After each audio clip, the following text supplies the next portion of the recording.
Well, the Wounded Warrior Project is committing $10 million to meet the needs of their warriors who are in a financial crisis during this pandemic.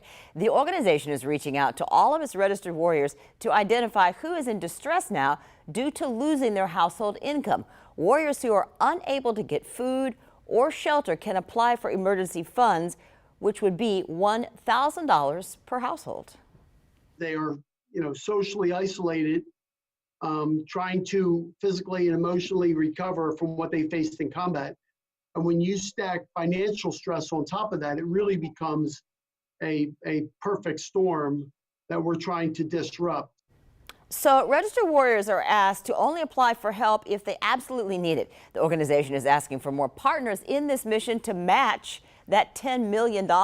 So to apply for assistance, though, you can visit the organization's website, woundedwarriorproject.org.